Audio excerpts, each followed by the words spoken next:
If you need your hands to get up after 60, your body is warning you. Here's something most people over 60 never realize. Every single time you push yourself out of a chair using your hands, your body is quietly telling you that something underneath is getting weaker. It feels completely normal. So normal that most people never even notice they're doing it anymore. But doctors actually use this exact movement, standing up without using your hands, to estimate leg strength, balance, independence, and even your risk of falling in the years ahead. It sounds almost too simple to matter. And that's exactly why so many people miss it until it becomes a real problem. Today, I'm going to show you how to test yourself safely at home in less than a minute, and more importantly, exactly how to improve your score before it turns into something serious. Think about how many times a day you actually stand up. Getting out of bed, leaving the dinner table, rising from your favorite chair, climbing out of the car.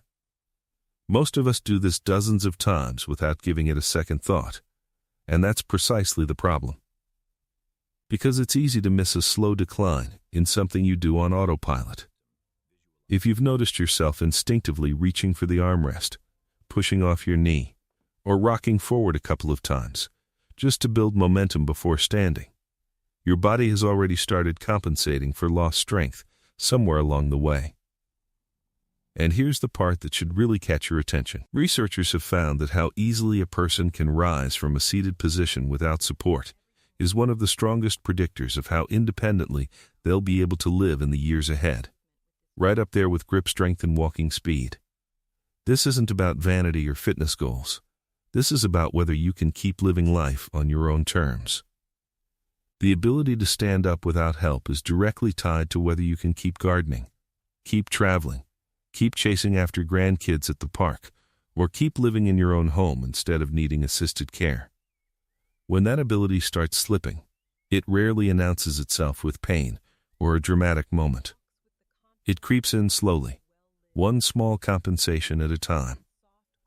Until one day you realize you can't remember the last time you stood up without using your hands.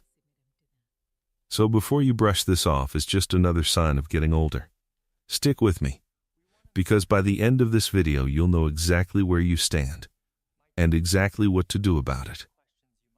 So why does this movement become so much harder after 60? It really comes down to a handful of specific things happening inside your body, and once you understand them, the whole picture makes a lot more sense. The biggest factor is something called sarcopenia, which is simply the medical term for age-related muscle loss. Starting around age 30, your body naturally begins losing a small percentage of muscle mass every single year.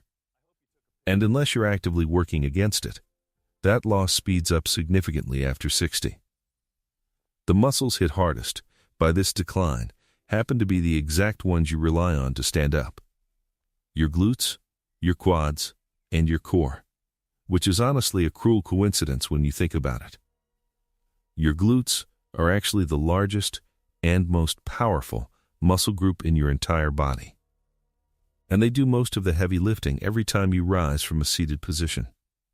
When they weaken, your body instinctively looks for another way to generate that same force. And that's usually where your hands and arms come in as a backup system. Your quads, the muscles running along the front of your thighs, work right alongside your glutes to straighten your knees and lift your body weight upward. When those muscles lose strength, standing up starts to feel less like a smooth motion and more like a small negotiation with gravity, one your body is slowly starting to lose. Then there's your core, which most people never even think about in relation to standing up, but it plays a massive supporting role. A weak core makes it much harder to keep your torso stable and balanced as you shift your weight forward and rise, which is part of why some people feel a little wobbly right after standing. And underneath all of this sits your balance system, made up of your inner ear, your vision, and the nerve sensors throughout your legs and feet. When any part of that system weakens alongside your muscles, standing up stops feeling automatic and starts requiring conscious effort, which is exactly the shift so many people notice but can never quite explain. Now let's actually test where you stand today, and I want you to try this safely at home right along with me. Find a sturdy chair with no wheels, about knee height, and place it on a flat, non-slippery surface. Sit down toward the middle of the seat with your feet flat on the floor, roughly hip-width apart. Cross your arms over your chest so there's no temptation to use your hands for support. Now, without rocking or using any momentum, simply stand all the way up until you're fully upright. Then lower yourself back down with control until you're seated again. That's 1 repetition. And I want you to see how many clean, controlled repetitions you can complete in 30 seconds. Pay close attention to how your body actually performs this movement, not just whether you can technically do it. Did you need to lean forward significantly before you could generate enough force to rise? Did your knees wobble or cave inward as you stood? Did you feel unsteady the moment you reached the top? These small details matter just as much as your final count, because they reveal exactly where your weakness is hiding, whether it's raw strength, balance, or coordination between the two. So what does your score actually mean? If you completed 12 or more clean repetitions in 30 seconds with good control and no wobbling, that's an excellent result, and it suggests your leg strength and balance are in very good shape for your age. If you landed somewhere between 8 and 11 repetitions, that's still a good, solid score, though there's clearly room to build additional strength before it becomes something you notice in daily life. If your count fell between 5 and 7, that's a signal worth taking seriously. It means you're likely already compensating in ways you haven't fully noticed yet, like avoiding certain chairs or unconsciously choosing seats with armrests. And if you managed 4 or fewer repetitions, or you couldn't complete the test at all without using your hands, that's considered a high-risk result, one that genuinely deserves attention now, while there's still plenty of time to turn things around. Here's the encouraging part, and I want you to really hear this. Wherever you landed on that scale today, it is absolutely not permanent. Muscle responds to training at every single age, including your 70s and 80s, and the research on this is remarkably consistent and reassuring. The exercises I'm about to walk you through target exactly the muscles that failed you during that test, and they can be done safely at home with nothing more than a sturdy chair. Start with chair squats, which are essentially a slower, more controlled version of the test you just did. Stand in front of your chair. Lower yourself down until you lightly tap the seat. Then push back up to standing, aiming for 2 sets of 10 repetitions. Next come heel raises, where you stand behind your chair holding on for balance. Rise up onto your toes. Hold for a second, then lower back down slowly, building the calf strength that supports your balance every time you stand. Step-ups are another excellent addition, using a sturdy step or the bottom stair in your home, stepping 1 foot up, bringing the other to meet it, then stepping back down and switching which foot leads. Wall sits build serious endurance in your quads. Simply lean your back against a wall and slide down until your knees form roughly a right angle, holding that position for as long as feels manageable before working your way up over time. Mini lunges, done small and controlled while holding onto the chair for balance. Target your glutes and quads from a slightly different angle, and glute bridges, performed lying on your back with your knees bent. Lifting your hips toward the ceiling and squeezing at the top, directly rebuild the very muscle group responsible for most of your standing power. None of this works without the right fuel behind it.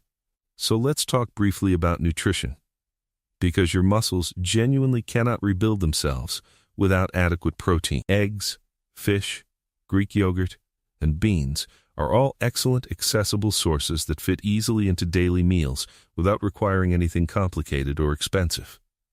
Vitamin D deserves attention too, since it plays a direct role in muscle function, and many older adults are quietly deficient without realizing it, which is worth mentioning to your doctor at your next visit.